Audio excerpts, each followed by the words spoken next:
2024 সালের গণঅভ্যুত্থানের পর দেশের রাজনৈতিক পট পরিবর্তনের ফলে নানা সংকটে পড়েছে জাতীয় পার্টি। পতিত আওয়ামী লীগ সরকারের দূষর হিসেবে তকমা পাওয়া, দল ভাঙনের চাপ এবং নির্বাচনের বাইরে রাখার নানা প্রচেষ্টার কারণে দলটি বর্তমানে কোণঠাসা অবস্থায় রয়েছে। এসব সংকটের মধ্যেই আসন্ন ত্রয়োদশ জাতীয় সংসদ নির্বাচনে অংশগ্রহণের প্রস্তুতি নিচ্ছে জাতীয় পার্টি।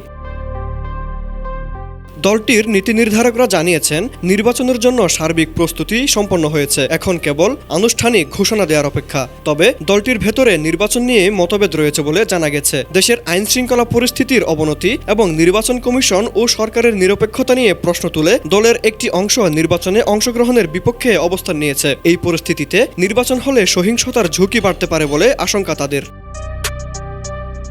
জাতীয় পার্টির মহাসচিব শামীম হায়দার পাটোয়ারি জানিয়েছেন, এখনও নির্বাচনে অংশগ্রহণের চূড়ান্ত ঘোষণা দেওয়া হয়নি। কার্যনির্বাহী সংসদের বৈঠকেই এ বিষয়ে সিদ্ধান্ত হবে। তিনি বলেন, আইন শৃঙ্খলা পরিস্থিতি স্বাভাবিক না হলে প্রার্থী, সমর্থক ও ভোটারদের নিরাপত্তা নিশ্চিত করা কঠিন হয়ে পড়বে।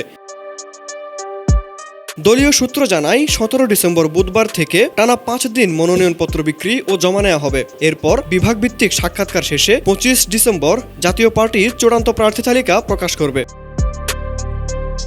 আগামী 12 ফেব্রুয়ারি জাতীয় সংসদ নির্বাচন ও গণভোট অনুষ্ঠিত হওয়ার কথা রয়েছে। নির্বাচনের মনোনয়নপত্র জমা দেওয়ার শেষ তারিখ 29 ডিসেম্বর এবং 21 জানুয়ারি চূড়ান্ত প্রার্থী তালিকা ও প্রতীক বরাদ্দ দেওয়া হবে। সব প্রস্তুতি থাকলেও শেষ পর্যন্ত জাতীয় পার্টি নির্বাচনে অংশগ্রহণ করবে কিনা সে সিদ্ধান্তই এখন রাজনৈতিক অঙ্গনে সবচেয়ে বড় প্রশ্ন। News desk, Dhaka digit.